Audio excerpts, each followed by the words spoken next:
30 billion. 30 billion. That is the number. It's the number that just jumps right off the page at the start of this dossier. We're talking about 30 billion barrels of oil, potentially just sitting off the coast of Somalia. Which, to put that in perspective for you, is a staggering amount of energy. If those geological estimates are even, half right, you're looking at a resource base that could rival major producers. Like Nigeria or Libya. Exactly. It's the kind of number that can change a nation's entire trajectory overnight. Right. And if you just read the headlines, the press releases, this is a feel-good story. It's framed as South-South cooperation, Turkey, a rising power, helping Somalia, a nation rebuilding itself, finally tap into its wealth. Sounds like a perfect win-win, a handshake between friends. On the surface, absolutely. It looks like a lifeline for an economy that desperately needs one. But our mission on this deep dive is to, well, ruin the headline by actually reading the fine print. Which is what we do best. Because when you dig into the sources we have, specifically the reports on the production sharing agreements, the security protocols, that winning lottery ticket starts to look a lot more like a high-interest loan. A loan you might never pay off. Yeah. When you strip away all the diplomatic pleasantries and just look at the hard math, the legal jurisdiction, the security terms, it's incredibly lopsided. So today we're going to unpack 3 huge red flags. Right. First, we need to talk about something called vertical integration.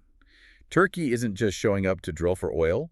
They are essentially running the operating system of the Somali state. It's a monopoly of influence, plain and simple. Second, the money. We're going to look at the money. There is a very specific split in the revenue, a 90% versus 5% split that I frankly had to check twice in the source material. It's structurally unbalanced. We'll get into the details of what they call the fiscal regime. And finally, the geopolitical trap. We're going to talk about why legal disputes for this deal are settled in Istanbul, not Geneva, and what happens when the people protecting your coast are the exact same ones drilling up your seabed. It raises that big question, is this a partnership for development or is it a blueprint for dependency? Let's start with the context, because I think there's this idea that the deal just happened. Like Turkey showed up last month with a drill ship and just said, let's go. Not at all. That is not the reality. This is the culmination of a 20-year strategy. I mean, to understand the oil, you have to look at the map of Mogadishu today. Turkey's been embedding itself in Somalia since the early 2000s. It's actually incredible when you list it out. The sources call it a systemic embedding.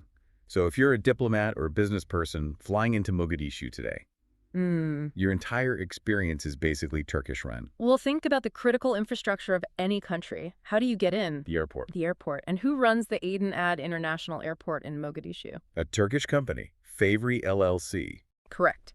Okay, how do you bring in heavy goods? The seaport. Also Turkish, the Al Barak Group. Right. You get sick, you go to the Recep Tayyip Erdogan Hospital, you need the military to protect the government. Well, you go to Camp Tiriksam. Which isn't just some small base. It's Turkey's largest overseas military facility in the world. So before a single drop of oil is even pumped, the logistics, the transport, the health, and the security sectors are already anchored to Ankara. And that's where this term from the report, vertical integration, comes in. Exactly. Usually you hear that in business school, right? Like a car company owning the steel mill and the dealership.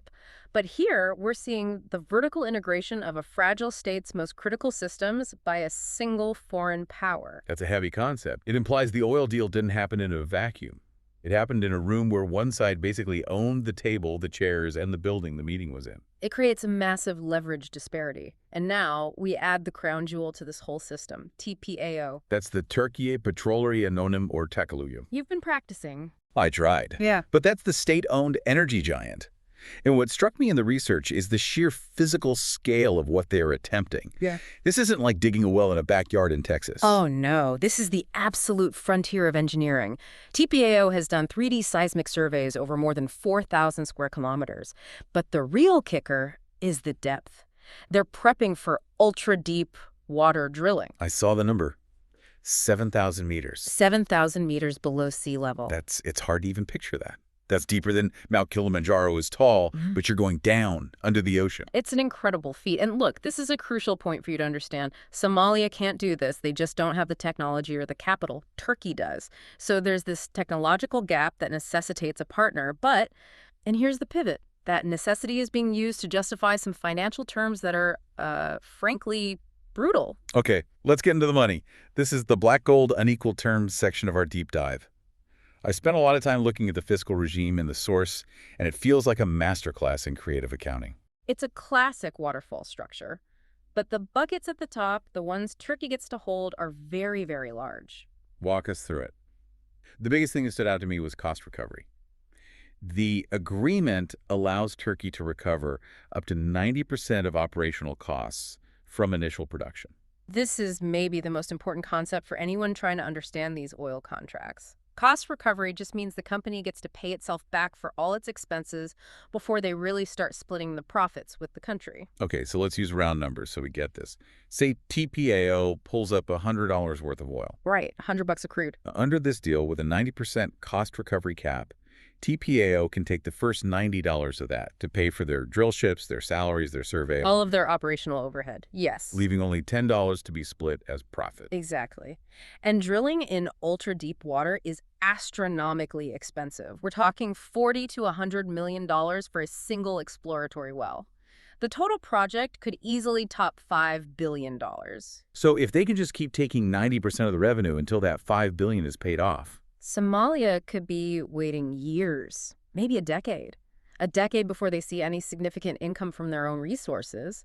They're essentially paying off the mortgage on Turkey's infrastructure before they get to live in the house. And in the meantime, what is Somalia actually guaranteed? I saw a royalty figure. Roughly 5%. 5%. Roughly 5% on the gross production value. Now, you compare that to the 90% going back to the operator for costs. Well, It's a pittance. and usually in these big international deals, there are sweeteners, right? You get a big check just for signing on the dotted line. Signature bonuses, yes, they're standard, especially for high potential areas. It gives the government immediate cash flow.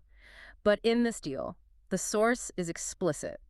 0 signature bonuses. 0. 0 development bonuses. 0 production bonuses. And taxes. Turkish operations are exempt from Somali taxation. So no upfront cash, no taxes, minimal royalties, and the partner gets to keep 90% of the revenue for years to pay themselves back. It just busts this myth of immediate wealth. I think people imagine that once the drill hits oil, schools and hospitals spring up the next day. But the sources call this the theoretical wealth trap. Theoretical wealth.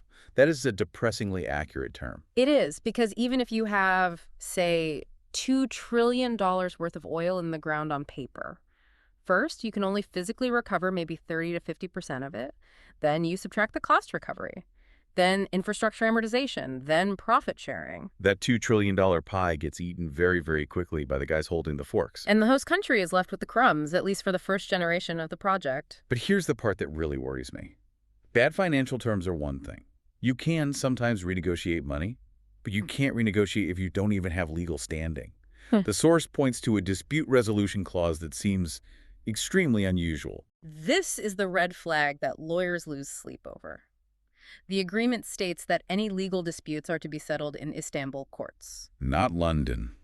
Not the International Chamber of Commerce in Paris. Not Geneva. No, Istanbul. Why does that matter so much? Why is the venue such a huge deal? Because venue determines who interprets the contract. If there's a disagreement, let's say Somalia claims TPAO is inflating those drilling costs we just talked about, claiming a coffee maker costs $5,000, the judge, deciding who's right, is sitting in the home country of the energy company. It's like playing a football match where the referee is employed by the other team. That's a very apt analogy. For a fragile state like Somalia, international arbitration is a shield. It guarantees a neutral playing field. By agreeing to Istanbul, Somalia is essentially outsourcing legal authority over its own natural resources to the very country extracting them. It signals incredible weakness at the bargaining table. It says they're entering this not as equals, but as a subordinate. It signals they felt they had no other choice. And this legal lock-in, it connects directly to the security situation, right? We aren't just talking about lawyers. We're talking about warships. We are. In February 2024, a defense and economic agreement was signed right alongside these energy talks. Turkey is now providing naval protection for the drilling operations. Which, to be fair, is necessary. The Somali coast is notorious for piracy. You can't just park $1 billion rig out there without protection. Oh, absolutely. Practical security is required. But just think about the dependency loop that creates. If Somalia ever wanted to dispute the oil contracts, say, 10 years from now, They want to change that 90% split. They aren't just risking a lawsuit in a Turkish court. They're risking the physical security of their own coastline. The bouncer and the bartender are the same guy. Precisely. The actor extracting the wealth is the same actor enforcing the law and the same actor providing the security. It makes it nearly impossible to say no later. The source calls it a trade-off. You get security, but you lose the ability to independently regulate or diversify. You are locked in. This brings me to a question I think a lot of you listening might have. If there are 30 billion barrels of oil, which is a mountain of cash, why is it Turkey? Where's Exxon? Where's Shell? BP, they're usually the first ones to the buffet. That's the why not others question, and the answer tells you everything about the global energy landscape today. The Western majors, Shell, ExxonMobil, they actually hold contracts in Somalia. They do. On paper. But the contracts are dormant. They're under what's called force majeure. They ghosted them. Essentially, yes, and they walked away because of risk. Capital R, risk. Governance fragility. The Al-Shabaab insurgency, piracy, weak legal enforcement. Western companies answer to shareholders. If the risk assessment says danger, they just cannot deploy that kind of capital. So Turkey looks at the exact same chaotic environment and says, we're in. Why? What do they see that Exxon doesn't? They see a map. TPAO is state-owned. This is the critical difference. Turkey is operating on a strategic calculus, not just a commercial one.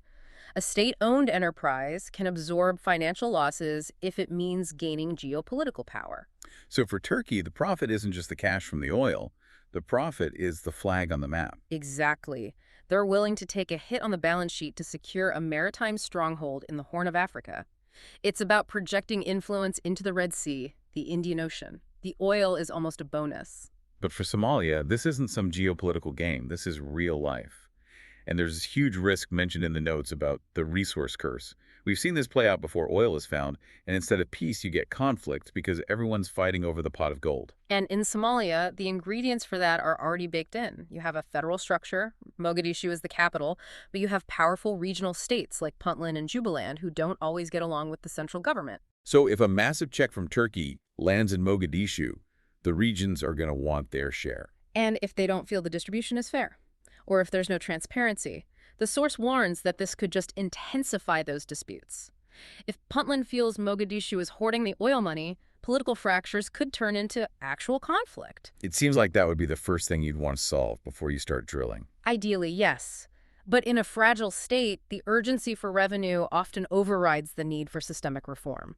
So does the deal at least have safeguards for the people? Is there a local content clause, something that says you have to train Somali engineers, build local businesses? That's what the source calls the local value gap.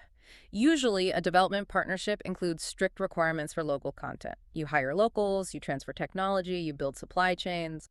You teach the country how to fish, so to speak. And in this deal? There's very little of that specified. The logistics are Turkish, the supply chains are Turkish, the technical leadership is Turkish. So Somalia risks becoming just a passive rent recipient. Just a landlord collecting a check. And if you aren't building a workforce, if you aren't learning the tech, you aren't becoming an energy nation. You're just a location for someone else's industry. That's a harsh reality. Look, it feels like we're painting a pretty bleak picture. But I want to play devil's advocate for a second. Go for it. The supporters of this deal, and there are many in Mogadishu, would say, look, we had no choice. The oil is 7,000 meters down. No one else was willing to drill. The West abandoned us. If Turkey didn't do it, that oil stays in the ground forever. Isn't a bad deal better than no deal at all? And that is the strongest counter-argument. Necessity is a powerful driver. Without the capital and the security Turkey provides, that resource is completely inaccessible. It's hypothetical wealth. So yes, getting something out of the ground is arguably the first step. It's the foot in the door theory. Get the oil flowing, then maybe fix the terms later on. But the counter to that counter-argument is this. Necessity does not justify a structural imbalance that lasts for decades. You can sign a deal because you're desperate today, but if that deal locks in tax exemptions forever, if it locks in 90% cost recovery forever, and it locks you into foreign courts forever, you're capping your future potential before the first barrel is even pumped. you're mortgaging the entire future to pay for the present. As Somalia's institutions hopefully get stronger, they might look back at this contract in 10 years and realize their most valuable asset is legally tied up in knots they simply can't untie. It all comes down to leverage. Always.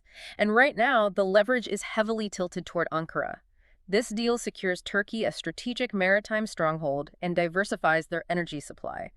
For Somalia, it brings immense environmental and political risk with a financial payoff that is, at best, uncertain and very, very delayed. It's a sobering look at what is so often celebrated as just a win. A win with a lot of asterisks. Historic, yes. Equitable, that's the big question mark. So why should you, listening to this, care about an oil rig off the coast of East Africa? Because this is a case study in how the modern world actually works.